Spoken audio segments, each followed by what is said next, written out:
नमस्कार, मैं डॉक्टर पारुल मिश्रा आप सबका स्वागत करती हूँ पारुल के पन्नों में। आज हम पढ़ने वाले हैं राम भक्ति शाखा। जैसा कि आप जानते हैं कि हम पढ़ रहे थे हिंदी साहित्य का सरल इतिहास विश्वनाथ त्रिपाठी जी का, ठीक है। और आज हम पढ़ने वाले हैं राम भक्ति शाखा। उसके पहले भक्ति काल की क्लासेस आ चुकी हैं, आप जाके देख सकते हैं। ओके। राम की उपासना निर्गुण और सगुण दोनों रूपों में भक्त करते हैं। तो यहाँ पे निर्गुण की बात की गई है कबीर को लेकर, ठीक है। राम नाम की उपासना कबीर तुलसी दोनों करते थे। अंतर राम के अर्थ को लेकर कबीर के दशरथ सुत नहीं है ना। तो जो यहाँ पे कबीर के जो राम है वो दशरथ के सुत नहीं है, मतलब दशरथ के पुत्र नहीं है, किंतु तुलसी के राम दशरथ के पुत्र हैं। क्षेत्र भक्त कवियों का संबंध रामानंद से रहा है। रामानंद जी राघवानंद जी के शिष्य एवं रामानुजाचार्य परंपरा में आते हैं। ओके। रामानंद जी 15वीं शताब्दी में विद्यमान रहे हैं और उनका योग चिंतामणि काव्य है ना, योग चिंतामणि रचना प्रसिद्ध है। राम रक्षा सोत उनकी प्रसिद्ध रचना है। गुरु ग्रंथ साहब में उनके 2 पद संकलित हैं। रामानंद जी के 2 पद कहाँ संकलित हैं? गुरु ग्रंथ साहब में। ओके। आगे चलते हैं। उनकी प्रमाणित रचना रामानंद जी की मिलते हैं वैष्णव मताज भास्कर और रामाचरण पद्धति। ओके। रामानंद जी के शिष्यों में भक्तमाल में इस प्रकार है कि 12 क्योंकि आप जानते हैं कि रामानंद जी के 12 शिष्य थे, ठीक है। उन्होंने वर्णाश्रम का विरोध किया। उनके जो शिष्य हैं वो मुस्लिम भी हैं, हिंदू भी हैं, नाई भी हैं, सभी जात के लोग हैं ना। तो अनंतानंद, कबीर, सुखासुर, सुरा, पद्मावती, नरहरि, पीपा, भावा, रैदास, धन्ना, सेन, सुरसुरा और घरहरी, ठीक है। तो ये इनके शिष्य थे। सुरसुर की घरहरी मतलब सुरसुर की जो घरवाली थी उनको रामानंद जी ने दीक्षा दी थी, ठीक है। रामानंद जी ने सभी के लिए द्वार खोल दिया था, किसका? भक्ति का, ठीक है, कि सब लोग भक्ति कर सकते हैं। यहाँ पे ऊंच नीच जाति किसी का प्रभाव उन्होंने नहीं दिया, ठीक है। जिस प्रकार रामचंद्र शुक्ल के आप हिंदी साहित्य का इतिहास पढ़ेंगे उसमें बहुत ही अच्छे तरीके से रामानंद जी के बारे में दिया गया है, ठीक है। अभी हम तो हिंदी साहित्य का इतिहास में विश्वनाथ जी की हिंदी साहित्य का सरल इतिहास पढ़ रहे हैं, ठीक है। रामानंद के शिष्य अनंतानंद थे, इनके शिष्य कृष्णदास पैहरी हुए। रामानंद जी के जो शिष्य थे अनंतानंद थे, अनंतानंद जी के शिष्य कृष्णदास पैहरी हुए, जिन्होंने जयपुर में गलता नामक स्थान में रामानंद संप्रदाय की गद्दी स्थापित की थी, ठीक है। हम पीछे बात कर चुके हैं तुलसी के रामचरितमानस का रूप ढांचा जायसी से, मतलब जब हम भक्ति काल पढ़ रहे थे तो उस टाइम पे हमने ब्रज अवधि के बारे में बात की थी भाषा में। उसी समय हम पढ़ लिए थे कि जायसी की जो अवधि, ठेठ अवधि में उन्होंने पद्मावत लिखा और रामचरितमानस भी अवधि भाषा में, उसके बारे में हम ऊपर बात कर चुके हैं, मतलब पढ़ चुके हैं, ठीक है। आगे देख लेते हैं तुलसीदास जी के बारे में। तो इनका जन्म 1532 में होता है, 1623 में इनकी मृत्यु होती है, ठीक है। बेनी माधव दास ने गोसाई चरित लिखा है ना, गोसाई चरित लिखा था बेनी माधव दास ने। रघुवर दास ने लिखा था तुलसी चरित्र। तो इन दोनों ही पुस्तकों को आप याद क्यों करेंगे? क्योंकि पेपर में पूछा जाता है। तो अगर आपको एक भूल भी जाता है तो आप देखिए रघुवर है ना, रघु तुलसी मतलब राम को भी रघुवर कहा जाता है, तो रघु तुलसी मतलब रघुवर दास तुलसी है ना। तो तुलसी ने रामचरितमानस लिखा, उस प्रकार याद रखेंगे कि रघुवर है ना, तो तुलसी रघुवर, तो रघुवर दास ने तुलसी चरित्र लिखा। ओके।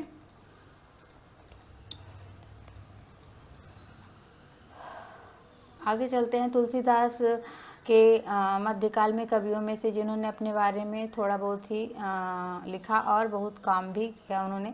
तुलसीदास जी का जो बचपन था वो दरिद्रा और मतलब कि जो आप पढ़े होंगे कि अमृतलाल नागर का आपने मानस का हंस पढ़ा है अगर आप, तो उसमें देखेंगे कि इस प्रकार से तुलसीदास जी के बचपन में वो गरीब माँ के साथ रहते हैं है ना, जो भीख मांग के अपना गुजारा करती है।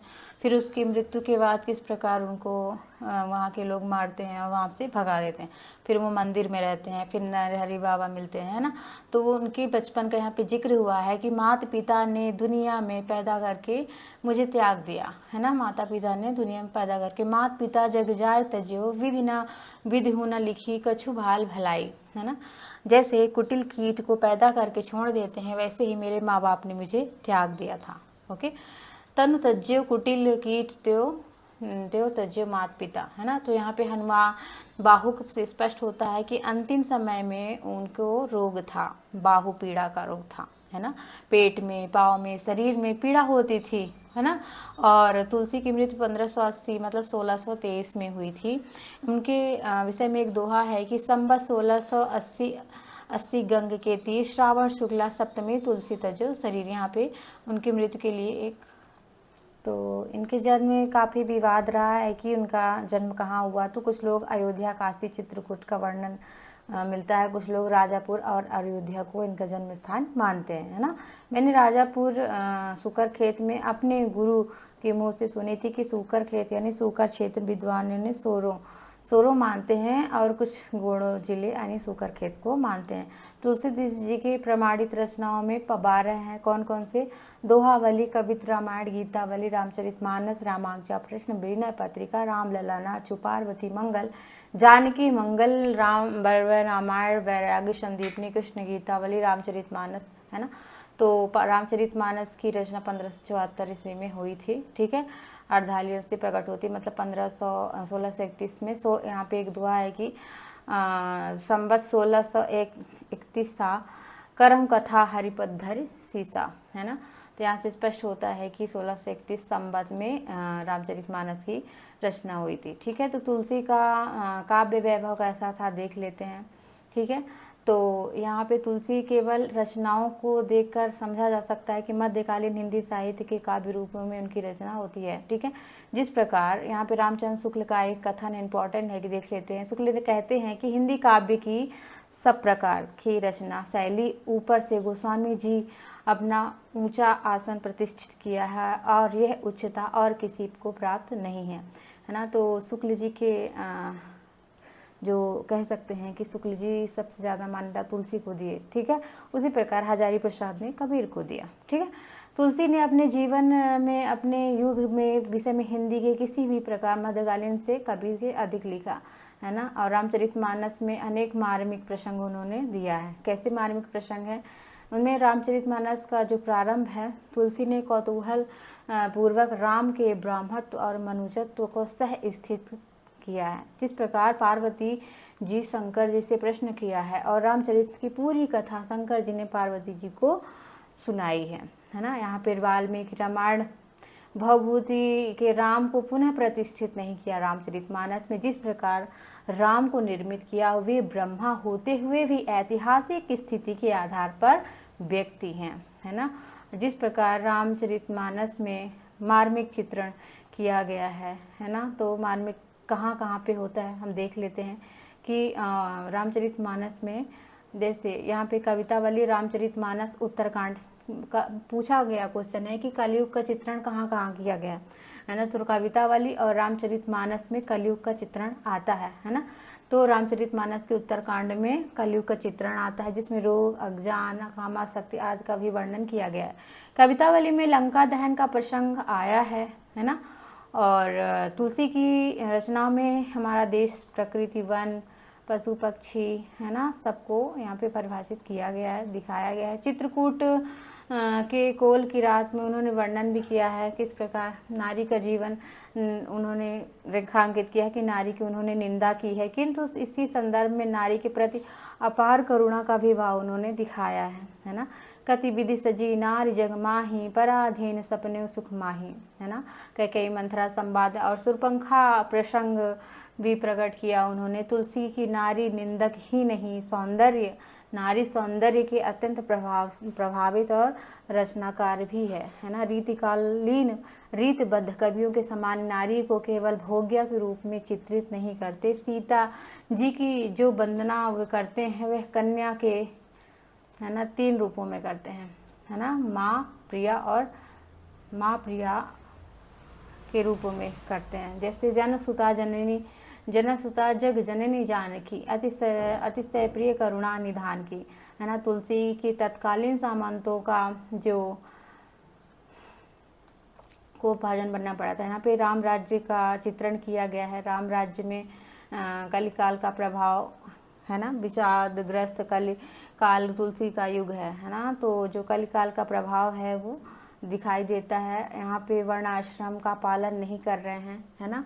और तुलसी जो है आदर्श व्यवस्था का स्वप्न नहीं देखते। उनके अनुसार वे अपने पात्रों को गढ़ते भी हैं। वे राम को आदर्श राजा, पुत्र, भाई, पति, स्वामी, शिष्य आदि के रूपों में भी पाते हैं। ठीक है, यहाँ पे एक कथन है, संबंध है कि तजिए ताहि कोटि वैर श्रम यद्यपि परम स्नेही, है ना। प्रबंध कवि के रूप में अवयवों के समीकरण की जो आवश्यकता पड़ी तुलसी में प्रचुर मात्रा में पाई जाती है। रामचरितमानस का अन्य काव्यों में विस्तार अधिक पड़ा है ना। और मार्मिक चित्रण कहाँ आया है रामचरितमानस में, जैसे पुष्प वाटिका प्रसंग, राम गमन, दशरथ मरण, भरत मिलाप, है ना, भरत की ग्लानि है, लक्ष्मण को शक्ति लगती है ना। इन सब में मार्मिक चित्रण आया हुआ है। आगे देख लेते, तुलसी अपने वर्ण विन्यास में तन्मय होकर रचना करने वाले कवि हैं, है ना। तुलसी जो है तो वो विद्वान और दार्शनिक रचनाकार हैं वे, इसीलिए महान लोक संग्रही कवि हैं। तुलसी क्या है, महान लोक संग्रही कवि। तुलसी की काव्य कला, उनकी नाद योजना अत्यंत ही महत्वपूर्ण है ना। तुलसी की नाद योजना अत्यंत ही महत्वपूर्ण है। तुलसी एक आदर्श व्यवस्था का स्वप्न देखा था। उनका आदर्श प्रधान स्वर्ण समाज का आदर्श है। वे वर्ण व्यवस्था की अमानवीयता का नहीं देखते। कबीर आदि ऋगुण भक्त स्वयं अवर्ण थे, इसीलिए वे इस अमानवीयता का अनुभव तुलसी के अपेक्षा अधिक करते थे, है ना। आगे चलते हैं, नाभादास जी को पढ़ लेते हैं। ठीक है, तो रामानंद के शिष्यों में से एक थे अनंतानंद, उनके शिष्य थे कृष्णदास पैहरी। ठीक है, इसे हम पीछे भी देख चुके हैं। 1575 में ये विद्यमान थे, है ना। और कृष्णदास पैहरी के शिष्य थे नाभादास। ये बहुत इंपॉर्टेंट है, ये क्रम से आप याद रख लेंगे कि पहले अनंतानंद, फिर कृष्णदास पैहरी, फिर नाभादास, ये सब आते हैं। ठीक है, तो नाभादास ने भक्तमाल लिखा, है ना। भक्तमाल की रचना 1585 में होती है। ठीक है, तो 1585 में भक्तमाल नाभादास जी लिखते हैं। इसकी टीका प्रियदास जी ने 1712 में लिखा, जिसमें 200 भक्तों के चरित्र और 300 छप्पयों का वर्णन मिलता है। ठीक है, मध्यकालीन तथ्यपरता पर कम ध्यान रहता है। वहाँ पे इनके जो ग्रंथ हैं, रामानंद, जो राम भक्ति शाखा के रामानंद, कबीर, तुलसी, जायसी, मीरा, अनेक तथ्यों का भी पता उनको चलता है। सबसे बड़ी बात यह है कि ये इससे यह भी पता अचूक तौर पे लगता है कि वर्णित भक्तों और भक्त कवियों की पद्धति, जो छवि है, वह सामान्यतः कैसी है, कैसी दिखाई देती है। भक्तमाल के रचयिता आलोचक नहीं थे, फिर भी उन्होंने विभिन्न भक्त कवियों के विषय में जो कुछ लिखा है उसमें सारगृही प्रतिभा भी है ना। कबीर के विषय में लिखते हैं कि कबीर कानी राखी नहीं वर्णाश्रम खस्ट, मतलब कबीर के खष्ट दर्शनों वर्णाश्रम का सम्मान नहीं किया है। ठीक है, और मीरा के विषय में लिखा है निरअंकुश अति निडर रसिक रजस रचना गायो। ठीक है, और यहाँ पे देख लेते हैं राम भक्ति शाखा के जो कुछ अन्य कवि हैं, प्राणचंद चौहान, हृदय राम। प्राणचंद चौहान ने रामायण महानाटक की रचना की। ठीक है, हृदय राम ने हनुमत नाटक लिखा। ठीक है, और यहाँ पे रामचंद्रिका का ध्यान केशव, तो राम भक्ति शाखा के कवि ठहरते हैं। केशव के साहित्य का इतिहास इसमें दे गए। रामचंद्रिका के संवाद में बहु नाटकी हैं, इसमें विविध छंदों का भी प्रयोग किया गया है। रामचंद्रिका 1601 में लिखी गई है। ठीक है, आगे चलते हैं रामचरितमानस। यहाँ पे जो है कालांतर में भक्ति, कृष्ण भक्ति की मधुरोपासना का भी प्रभाव राम भक्ति साहित्य पर भी पड़ा है। ठीक है, तो कृष्ण भक्ति का जो प्रभाव है वो राम भक्ति शाखा पर पड़ा था। ठीक है, और जनकपुर के भक्तों ने सीता को प्रधानता देकर उनके कुछ काव्य रचे। 1703 में श्री रामप्रिया शरणदास ने सीतायन नामक काव्य की रचना की थी। ठीक है, तो 1703 में क्या किया था, रामप्रिया शरणदास ने सीतायन काव्य किसने लिखा, रामप्रिया शरणदास ने लिखा था। ठीक है, तत्सुखी शाखा का प्रधान, ये इसके तत्सुखी शाखा के समान स्वसुखी शाखा को प्रभावित किया। ठीक है, यहाँ पे हम पढ़ रहे थे रामचंद्र शुक्ल राम भक्ति शाखा के सारे कवियों को हम देखे हैं। ठीक है, और जिस प्रकार से हिंदी साहित्य का सरल इतिहास विश्वनाथ जी ने लिखा, उसी प्रकार से रामचंद्र शुक्ल जी का भी हिंदी साहित्य का इतिहास है, ठीक है। उसमें भी भक्ति काल को बहुत ही अच्छे से उन्होंने रेखांकित किया है, उसको भी हम देखेंगे कभी टाइम मिला तो। अभी हम आगे कृष्ण भक्ति शाखा को पढ़ेंगे, ठीक है। राम भक्ति शाखा को हमने पढ़ लिया, उसके बाद कृष्ण भक्ति शाखा अगली क्लास में आएगी। अगर आपको क्लास अच्छी लगती है तो लाइक शेयर सब्सक्राइब करें। धन्यवाद।